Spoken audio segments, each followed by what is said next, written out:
Okay, so last minute change of plans. We said yesterday we would do Q&A, but then Ariel said, isn't there a pasuk we could do it one day on? And at first I said no. And then I realized that this pasuk is one that both is very obvious sounding and it's one that I taught in high school. So like it's very hard for me to not see, the pairs that I have. And then I have to read this to give credit where credit is due. Ariel sent me a message this morning saying I have to apologize, especially because I was one who pushed for Mishlei. I won't be able to make it to this morning. I scheduled a meeting for 8:30 with someone in Israel a while ago. I'm sorry, I will listen to the recording. Right. So he can't make it, but he is the cause of us doing Mishlei. So I'm not gonna complain about that. Okay. Oh, I forgot to open the folder, the Mishlei 14 first half. Okay. And all right, so the hint for translation here is be precise. Yesh derech yashar lifnei ish v'achari sah darchei maves. There is a path. There's an upright path before. Yeah, I think straight or upright are both good here. Upright, actually, I think straight path is probably better if you're talking about a derech. Upright, you can't really walk on the upright path that much, but yeah, path before a man. And add the path spec at the end of the It's that. Yeah. End of the path. It's end, right, which is the end of the path. Yeah, Our ways of death. our ways of death. Okay, good. You passed the test. Okay, right. I already saw you thought I was gonna be the Ish. No, what I thought was what did I think?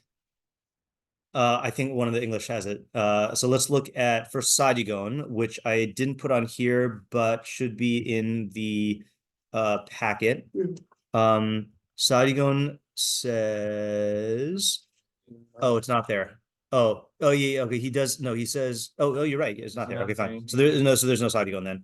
Okay. Oh, the other reason why I want to do this pasuk, by the way, is a lot of the Mefarshim attach this pasuk to the next one. So this will set us up for next week. The Targum, though, I forgot to put the Targum. The Targum says, Is orcha de sarvin v'nei nasha de tritzahi de sofa orcha de mosa. So they add a very important word, de sarvin. They think, right. So there is a path that a person thinks is straight. Okay, yeah, so that's how he takes that. And I didn't look at the Malbim. It is people, isn't it? Oh, is it? It's the sovereign B'nai. Oh, B'nai Nasha. Okay, yeah. Is it the All Torah? I just want to see if the All Torah one is different, or if I just misread it. No, you're right. Yeah. It also says way of death, not ways. Okay. Yeah. So yeah, you're right. All right. So let's actually just get this. Is orcha.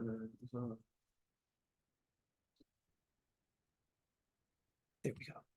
Okay. So Targum. Okay. Targum says. Now that the font is right. Okay, so there is a path that people think is straight, but its end is a path of death. All right, that's what I thought. Someone might say. ArtScroll says there is a way that seems right to a man. Right is also fine. Yashar, right? Yashar be'inav. But at its end are ways of death. All right, so that one's correct. Refer says a way may seem straight to a man, yet its end is the way of death. Right. So he also says like the Targum, not exact, right? And then Alter says there may be a straight way before man, but its end is the ways of death, which is also correct. But then Alter, just when you think he's not going to pull an Alter, he pulls an Alter in the footnote. He says the repetition of way from the first verse is a little awkward. That effect might at least be mitigated if one adopted Tur Sinai. I don't know who that is, probably some academic. It's not the Tur that we know of, and it's not Sinai. Tur Sinai's proposed emendation of Acharit to Orchotav, yielding its paths are the ways to death. Okay, I don't know why he thinks it's awkward, but whatever. All right, so again, if you're one of the people who wants to just make modifications based on your own whims, then you'll be moved by his argument. But otherwise, let's stick with what Shlomo, what came down to us with the Bali Masorah. Okay, so questions. This seems obvious, right? I mean, meaning like this seems like all of Mishlei, right? Like you think something is correct. Like every fool, this could describe every fool's decision making, right? So yeah. So what's the Kiddush? Yeah, Chaim? How do you have multiple ways at one end? Okay, so how do we account for the plural darche at the end, at the singular end of the singular path? Yeah, David. I don't know this one's a little one, but isn't it not obvious if it's a derech yashar? Then isn't it not obvious if it's going to be bad?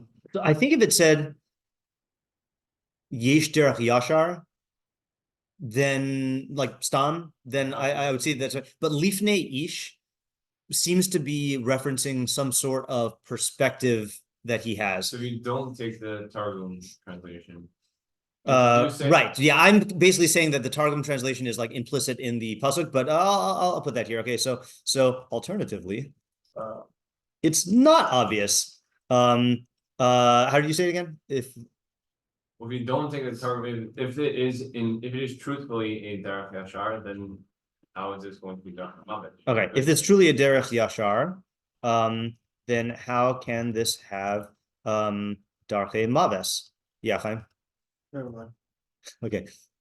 Yeah, Ezra. How does its end lead to death? Yeah. All right. So how does its end lead to death? What is that? What is it? Yeah. What is Mother? death? And darchei maves. Right. Yeah. And I guess you kind of touched on it with the ish. Yeah.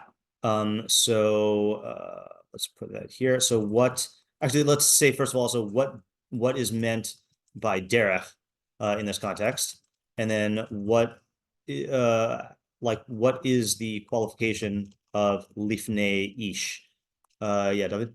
What is Afrita? And I would think that if this is indeed something that's bad, it's dark and mavet, I would think that it is going to be constantly bad for someone, not just at the very end. Okay, so what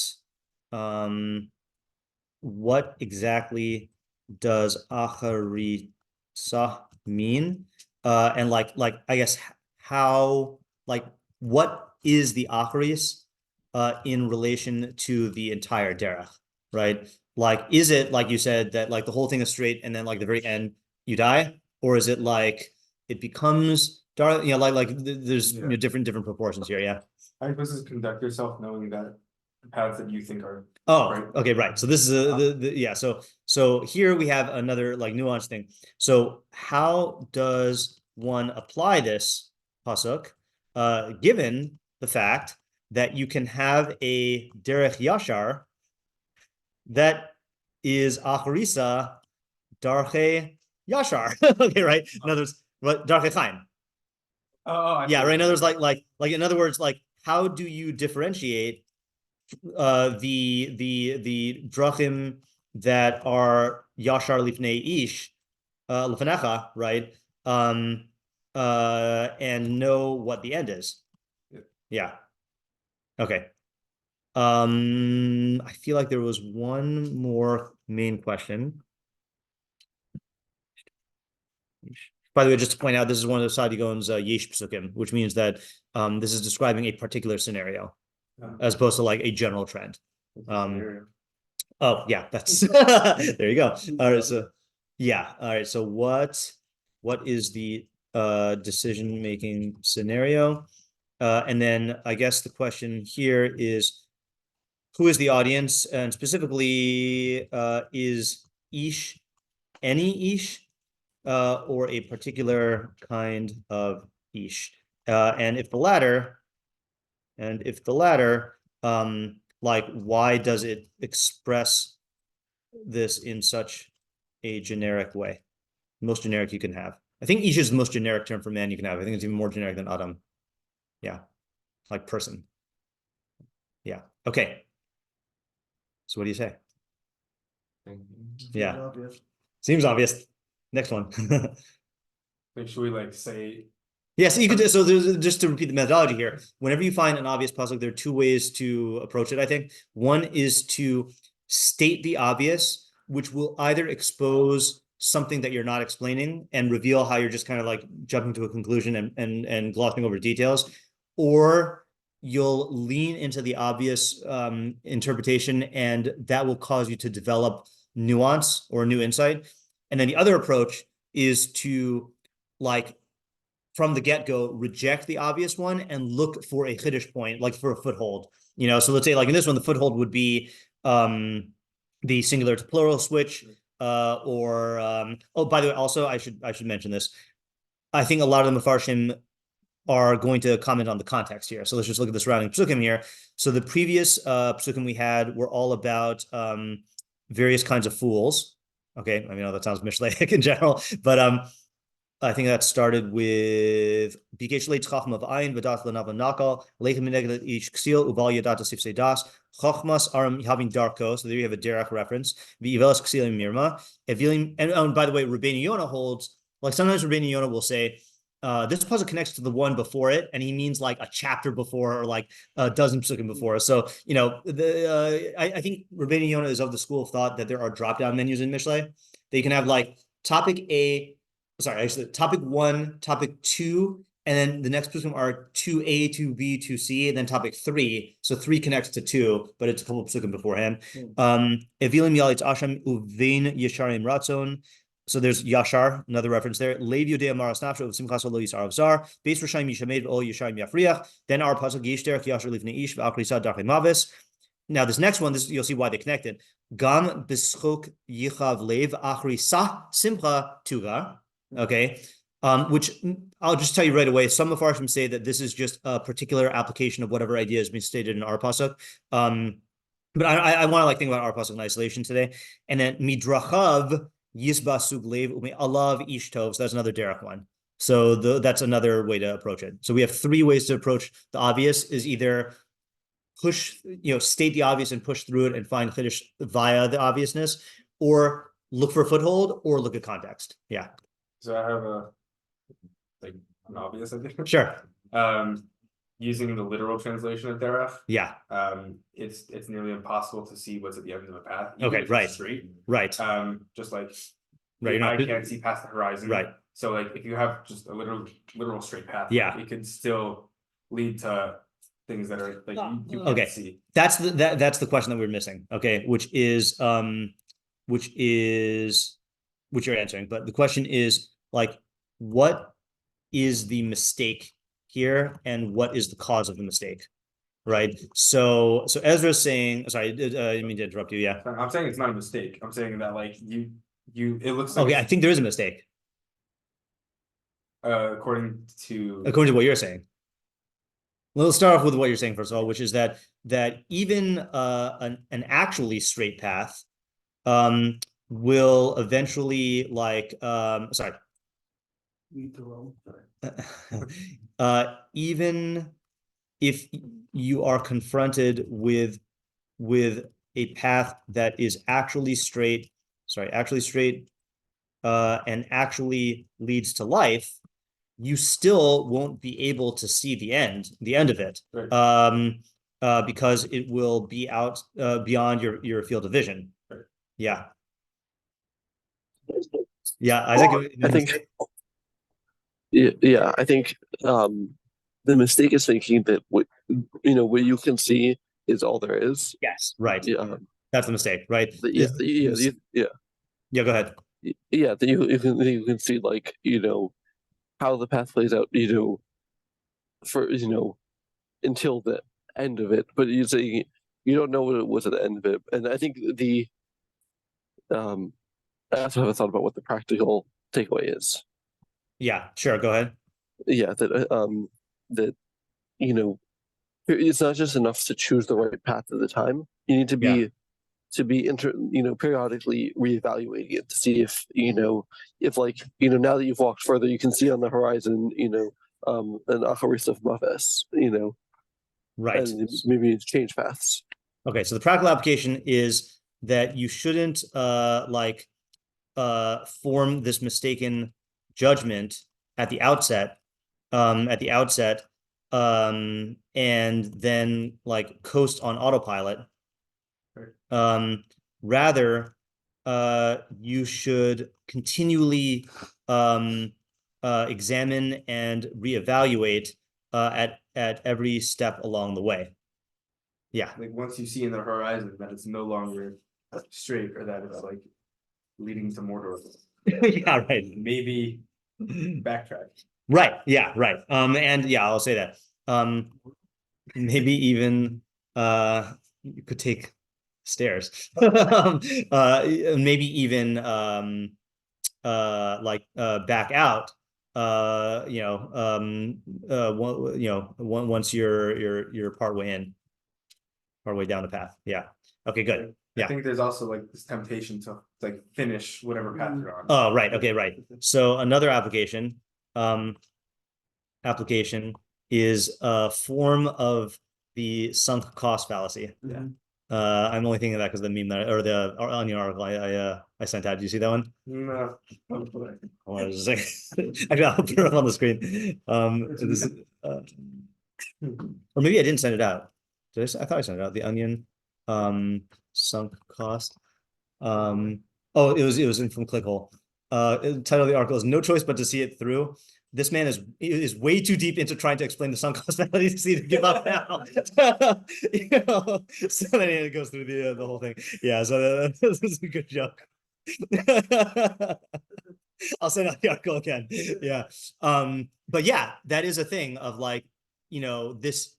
I assume it has to stem from some ego, either ego of accomplishment, like I have to finish this, or protecting your ego of I can't acknowledge that I made a mistake, or I can't acknowledge that this isn't working out for me. So there's another application is the form of the sunk cost fallacy, which might compel you to finish the path. Okay. In reality, that stubbornness stems from ego, right? Like not wanting to acknowledge your error, not wanting to acknowledge that reality doesn't conform to your preferences, etc. Or sorry, is it wanting to get the accomplishment of finishing the path, etc. Yeah. Yeah, people do this especially in like when they go through, I think, like academic careers or like career paths. That's the word I'm looking for.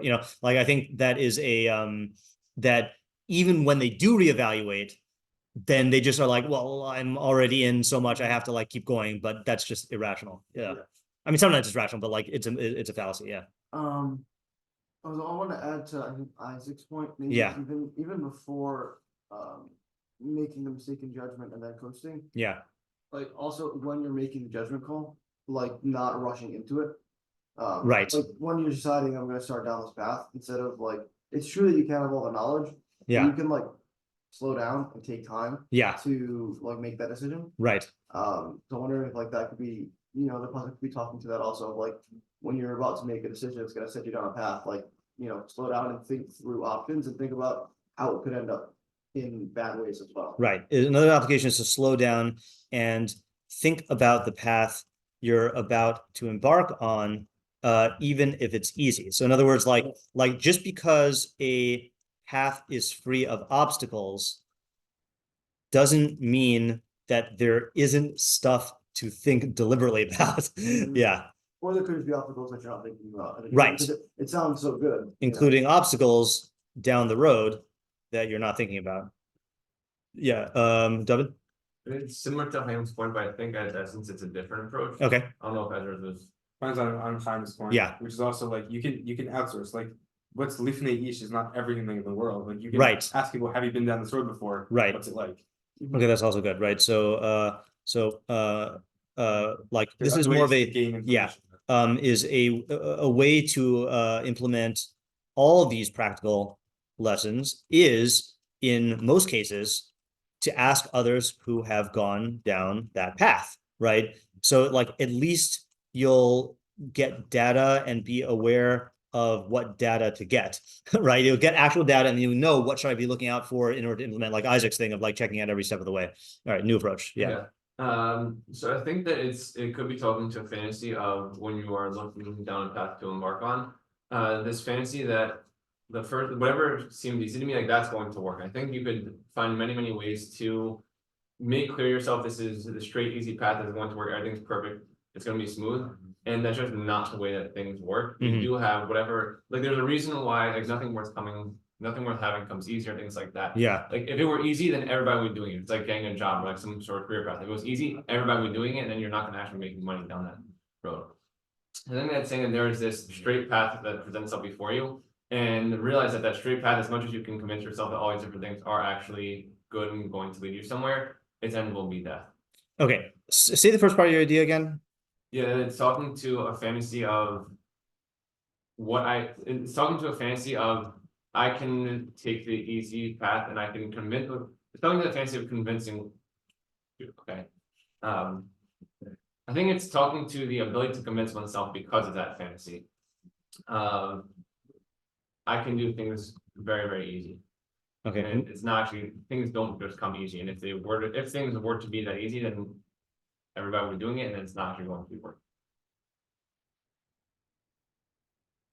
would be doing it. Yeah. Okay. Good. Yeah. So yashar there would be emphasizing the ease the ease, right? I'm just thinking whether this really is a different idea or whether this is an application of the previous idea. I mean, it doesn't, not that we have to categorize it. I just want to make sure I don't miss out on any nuance. Yeah, Isaac. I have an example of, I think, this type of mistake. Sure. Which is, I think some people will put a lot of effort into trying to, figure out what career they're going to go into, but then once they've decided, then they'll just stick to that, Right. Even when there's things that they didn't realize, they encounter things they didn't realize, that it's harder than they expected, that there's other problems, etc. Right. Yeah.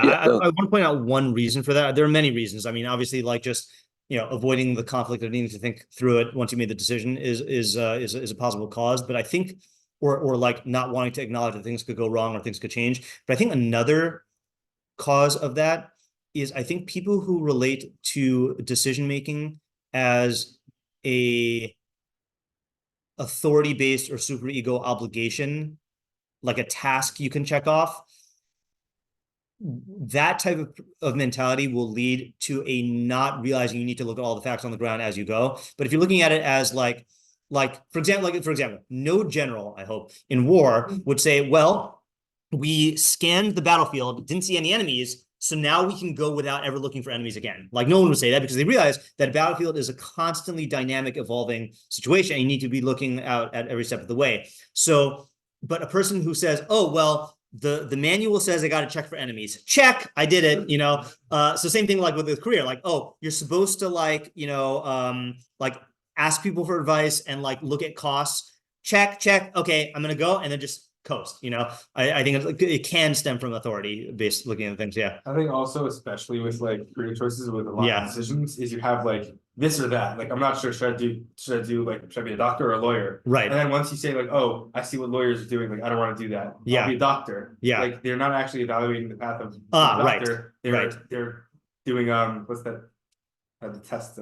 Litmus. No, on tests, like there's a technique, process of elimination. Yeah, right, exactly. Just like saying, okay, right, that's true. Yeah, that's a good point, right? So that would be saying it would be relative yashar. Like, in other words, there could be a derech that is more yashar lifnei ish than one that is like what's the fun word for crooked? A kalkala with an ayin, a kalkala with all the like there could be two drachim like that, and then you pick the derech yashar simply because you just don't want to get into the weeds, you don't want to get into the complications, but not because you've evaluated the derech yashar. Right? Yeah, that's a good point. Also, I actually want to write that one down. Is that so? Like alternatively, sorry, I knew that didn't look right. Alternatively, my psyche doesn't want me to type the word alter. Alternatively, you might choose the derech yashar simply by process of elimination relative to a more crooked at the outset path. And the mistake is not evaluating the derech yashar in its own right. Yeah, David? Yeah, I'm just back to what I was saying before. I think the only thing I was seeing is possibly leading to a difference, maybe they're not actually different. Yeah. Is whether it sounded like from what we were saying before was that you've already started down this path, and I've been saying you haven't even gone down any path yet. Right. I don't know if there is any difference between once you've already like within a person's mind, right, you've already gone down a path and what. Yeah, I think psychologically those are two distinct stages, but I think that all of the ideas we're saying so far can apply or should apply before you embark on the path, and then when you're on it also. Okay, so since we're only spending one day on this, let me show you. So I have my own shot on this. I can no longer remember. The last time I taught this must have been like in the mid 2010s. Yeah. I'm working on different. Okay, sure. So I can't remember if I got this from the Meiri or if it was just inspired by the Meiri. So let's look at the Meiri. He says, oh, a second here. Yesh derech yashar lifnei ish va'achrisa darchim avis zeh pasuk hanigla v'hanister bo he'ar achas. Interesting, right? So the nigla and the nister are both one. Ki yadua, it is known. Now he gives a good summary of psychology here. Shahateva yivchar betanug uvechemda v'yimas b'shkida uva'amal. That a person's instinctual nature will prefer enjoyment, and I don't know why it says chemda. I mean, I think chemda here like something that is like desirable, not like covetousness. You know, v'yimas b'shkida uva'amal, and it will despise diligence and work. Like your persistence in work. Ella shebiyad adam lahachnia tivo u'lasumu mirmas l'sichlo. But a person has bechira to subjugate his instinctual nature and to place it under the reins of his intellect. Amro, as it says, "Re'inasati lefnecha v'gomer." Right, "Re'inasati lefnecha as achayim v'asatov as hamavas v'zara u'bacharta b'chayim." Which, by the way, I don't know when I think. For a long time, I thought that was one pasuk, but it's two pasuk that are not, they're close to each other, but they're not exactly next to each other. But yeah. All right. V'chein amar, therefore he says, sheyesh mi b'nei adam bocherim haderech hara. Some people choose the derech hara, v'hu hayashar b'neihem, and it's the right one in their eyes. V'hine achrisa darchim mavis. Okay, it's ender darchim mavis. Now this is where he explains the nuance. V'amar darchim mavis b'lashon rabin. It says ways of death in the plural. Ki haderech hara hu bichlalo redifas hatanug uv'kashas hamosar. The derech ra in general involves chasing after enjoyments and seeking excess. V'hi mis pashetes l'kama drachim pratim, and it spreads out into many particular drachim. Shehim darchim avos, which are darchim avos. Okay, this is a different idea than what I was going to say. Im misas haguf mitzad hateva, whether a natural death, right? Just in terms of, let's say, like doing something reckless and getting endangered. Lios kol mosar mazik umemis kama pa'amin, because any excess is going to be harmful for you and can kill you.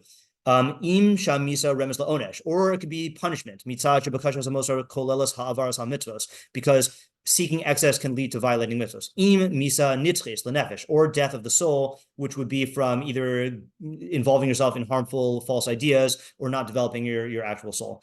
V'derech, okay, then he just says grammatically. Yeah, so he's saying that it could not only lead to one bad result, but it could lead to many different kinds of death. And I think that's another type of mistake, which is only having. So he says ways of death equals many kinds of death, and the mistake is to only have one kind of death on your mind. So let's take an easy example here, right? Is like, let's say you are concerned about the death of poverty, right? And therefore you choose a career that is going to make you a lot of money. But there's another kind of death, which is unhealthy obsession with your work, or another type of death, which is wealth, extreme wealth, right? And like these things are, or another type of death, which is taking time away from learning. And if you're only looking for one criterion or one category of death, you might miss out on other kinds of death and you might die. Yeah. A different approach, I was thinking about from the meeting. Okay, sure. Okay. To say that when you're going on a path, I think there's a thought that people can do certain things that are dumb. There are things that will so not be good, but I can be fine up until then. Yeah. And maybe I can. Okay, good. Yeah. So like a partying type of life. Yeah. Like I can go. I can have partying now. I know I'm not gonna be living my whole life partying because I know Yeah. it's not gonna wind up ultimately being good. But so I Yeah. can party a little bit here and there. Right now it's good. If I do it too much, it's not good. Yeah. So I think that if there's a path that, and you can see straight toward the end, it's a bad path and ends in death. That whole path, that straight path that's coming at you, is the whole thing on its way. Is also every step is going to be bad. Okay. All right. So that kind of overlaps with the idea I wanted to say. Okay. So let me state my idea, and then we can divvy up the things. I actually think last time I taught this, I think I made a diagram. So let me just see if I can find that folder. It was in the old Shahavit stuff, so I might not have moved it to my new laptop. No. Okay. So just a second here. So the way I'm picturing it is, okay, it might not be necessary to have the diagram, but like what I'm picturing here is you have so I think people think that paths lead from point A to point B, okay? But what actually happens is the path can lead to, let's say, a point B that forks off to path C or path D, and then path C and path D can each, picture like a river delta, basically, like branching off into many things. Okay, so the mistake is to think that I am a certain person and a certain decision-making like apparatus right now. And you project into the future and you say, if I meet up with a path where I have to choose between good and bad, then I will choose the good, because that's what I would do right now. But the mistake is to fail to factor in the fact that going along that path changes you, so that by the time you are at the crossroads, you're a different kind of person who makes different kinds of decisions. And that can perpetuate itself for a very long time. So I've got 3 examples. You know one of them, probably. No, I was just gonna say the quote about the river. You've never seen the same river twice. Oh, yeah. You've never seen the same river. That's good. Yeah, another Chiddush, an obvious statement. Yeah. So one thing, I think I quoted this in a Sunday shiur earlier this year, that I heard from Penny Rosenthal, an anecdote about Rabbi Mann, which was that there was a guy in yeshiva who was like into learning, and he was thinking about like going off to like some secular college that was going to be like not near yeshiva or whatever, like you'd have to like live there. And he told Rabbi Mann, like I'm going to keep up my learning and my keeping of halakha or whatever. And Rabbi Mann said, I believe that the guy in front of me is a guy who's going to be dedicated to learning and keeping up halakha, but the guy who is immersed on that college campus and becomes a different person, who knows what he's going to do, Second example is Breaking Bad, right? The whole arc of Breaking Bad, which is you have a guy who started at the very beginning making a decision where it was limited in its scope and said, I'm going to make enough money through this illegal means to do this good thing, and then I'm going to stop. But what happens is embarking on that path changes his personality, puts him into different decision-making scenarios, and before he knows it, he's a different person who makes different decisions and is facing different crossroads that he wouldn't have even gotten to those crossroads if he hadn't embarked on that path. And then third example, which might be the same in quality, but it's also a good thing, a good example. It's a real-world example. Actually, I don't know how realistic what I'm about to say is, but based on a real person, there's a Nicolas Cage movie from the good era of Nicolas Cage called Lord of War. It's about a real guy. And this is a guy, I think Johnny told me he's still active, and I think is actually like, I got to check him up. I think he might actually be involved in like current conflicts like the Ukraine and stuff. So he was a guy who sold weapons to anyone, so he would sell weapons to like terrorists and to mercenaries, and like no matter what, he would just sell these weapons. And the movie is about how basically he thinks to himself, like, it's not my place to make judgments, right? Like the same way as like a gun store owner says, like, if a guy buys a gun from me and goes and like murders someone, that's not on me. Like, I'm just, doing this, and you can do whatever you want. And this guy uses that to justify selling arms to like terrorists. Okay. But then and he thinks he won't be corrupt because he has his morals.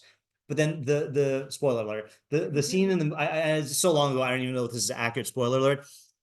He becomes, so influenced by the people who he's hanging out with, and like interacting with. I think there's a scene where he comes to, and he realizes he comes out of a drug-induced haze, and he's like having sex with like some anonymous prostitute. Okay.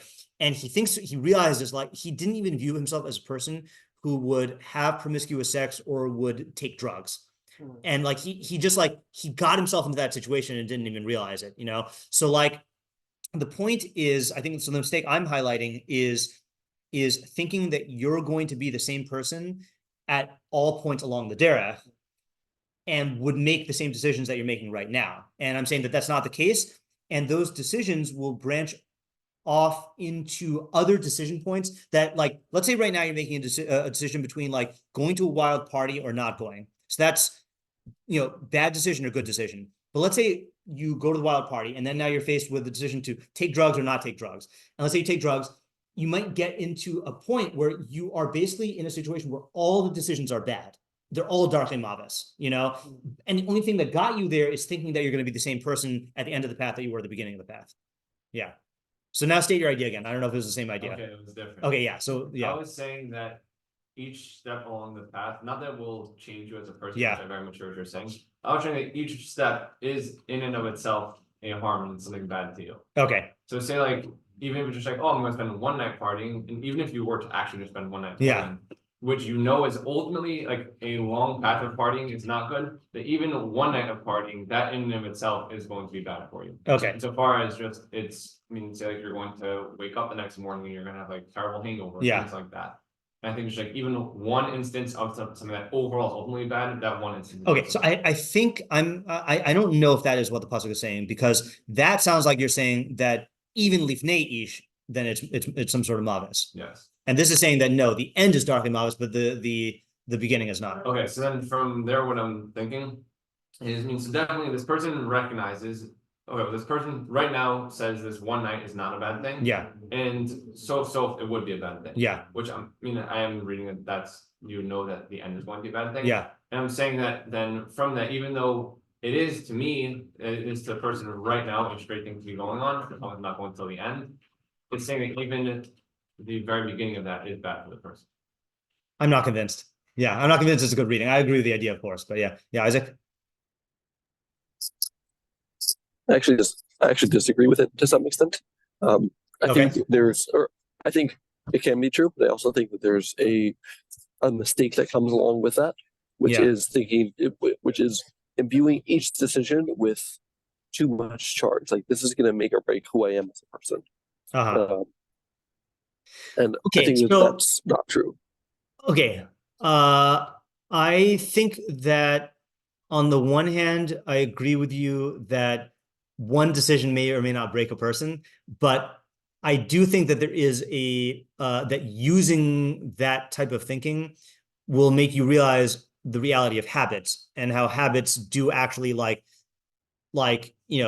change you when you go down the course of the habit. In other words, in one drop on the rock doesn't bore a hole into the rock, but the constant drops do. So viewing yourself on this path where you're constantly having the drops, for good or for bad, I think it's a powerful emotional tool to make you realize that this can transform you, and prevent you from, like, David is using a technique of stopping you from taking that first step, because of the addictive capacity to keep on doing the behavior. Yeah. I'm just saying, I think taken to an extreme, it's itself a harm. Like that, to take it to an extreme. Correct. Yeah, I agree with that also. Just to explicitly address the question that we raised, by the way, is the question of Ezra's question about how do you know which paths are yashar all the way and which ones are not? You don't. And that's why I think the two categories of interpretations we're saying here are, the practical application always involves the mistake of thinking that the whole derech is what you're seeing. Okay. And I think you could do so you need constant reevaluation, and then the mistake can occur on the chefza level or the gavra level, right? Of thinking that the path is going to be the same all the way down, or thinking that you're going to be the same going all the way down. Yeah, Ezra. I was also going to say that there is yesh derech, right. But there's also yesh derech, right? Exactly. Yashar, and then it's actually yashar. Yeah, right. Or I think the other thing is yesh derech that is crooked in its outset, but the end is ways of life. Yeah. Right. That's the I think someone says that in the Mefarshim here. Who said that? There's no Rabbeinu Yonah on this pasuk, unfortunately. It was I think it was the Rambam. Let's see. Rambam says, I highlighted it even. Shiachshov. I highlighted. This was an experiment. I wanted to see if you're logged on to Al Torah on your phone and you highlight it, then does it transfer to your computer? And it does. Yeah. Maybe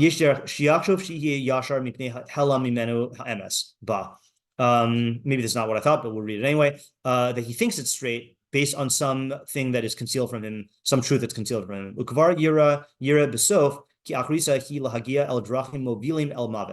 And he'll at the end, there will be paths that lead him to death. Oh, that's closer to the way I was reading it. Not that its end is death, but that this path leads to paths to death.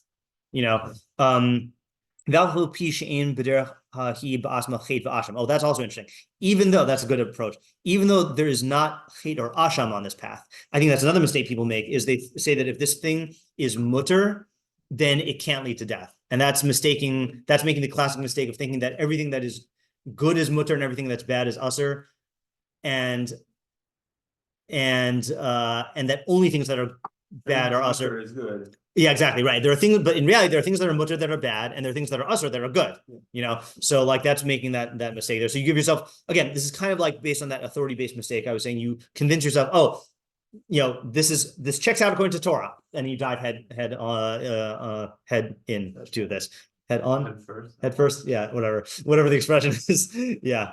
So who said? Someone was emphasizing that this goes the other way. Let's see.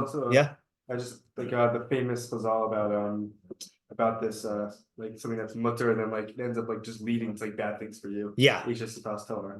Right. That's a good example. Right. It's totally mutter and sanctioned even, but it could lead to really bad family. It says, like the next step. Right. Ben Soromora, I think, or Ben Snua. Yeah. Right. Right. Here, this is what I was thinking. The Malbim says, this refers to what is stated above. Even though the Evil's path will sometimes be good in his eyes, because the path of the Evil seems straight at first. Compared to the Derech HaChachma, that the Derech Chachma at the outset seems to be passing over thorns and brambles. Because in order to go on the path of Chachma, you need to wage war against taiva and bad midos that incline you to bad. Derech Avil Yashar Beinav, Kamosh Kasav Derech Avil Yashar Beinav. B'chol Zos Achrisa Darchei Maves. Nevertheless, the Derech of the Avil is Darchei Maves at the end. Mash Ein Kein Derech HaChachma Tchilaso Kotzim V'Sofa Mishor. Beginning it's thorny, but at the end it's straight. Yeah, so you can make the other mistake as well. Same mistake, I think, but of defining the path here as it will be later on. Yeah. Did you say that he linked it to the last? I think the last pasuk. Yeah. It was. I think it was actually. I think. Yeah, I guess it's. I don't know if it was Davka Ches or this whole cluster. Because I was wondering if we could say. The reason I didn't want to say it is because it seems very similar to one of the pasuk that we did last week. So I remember Zach had an idea that I was thinking the exact same idea, and then he said it first. Exact same idea. Yeah. Which I guess so. Which was that like I mean, I don't remember exactly how we applied it over there. You could apply it over here by saying that the Derech Yashar could be like a philosophical, like this is what I view as the philosophical truth is like a good thing. Yeah. And then like hanging on to that idea, and then that was the previous pasuk, the base Rishayim. Yeah. So I was wondering if it could be applied here as well, but I was like, I don't want to like master key it into another pasuk. Right.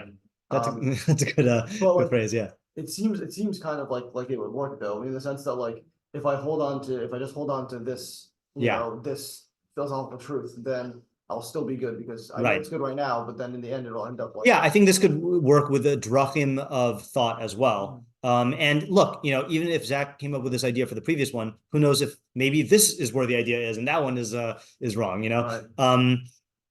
There's one more thing as well. I had another shot that flashed into my mind earlier this morning. I don't know what it is. Yeah. One more. I don't know if this is a shot or if this just like encompasses all of them. Is I think there's another mistake of defining something as a derech that might not be a derech, or not knowing what counts as the derech. Like in other words, let's say for example, like the going to a party school type thing, right? So you might think that the derech is just the going to the school to get an education, but really the derech is going to school, get an education, hang out with a bad crowd, going, like in other words, you might mislabel what the derech is. You don't have Google Maps for like, decisions in life. Okay. So because I have to go, I'm not going to restate all the ideas, but I will state at the end of the recording that all the ideas I wrote, or most of the ideas I wrote down on the document. So except for mine. Okay. All right. Good. I'm glad we did Mishlei today. We got a lot of ideas. Thank you. All right.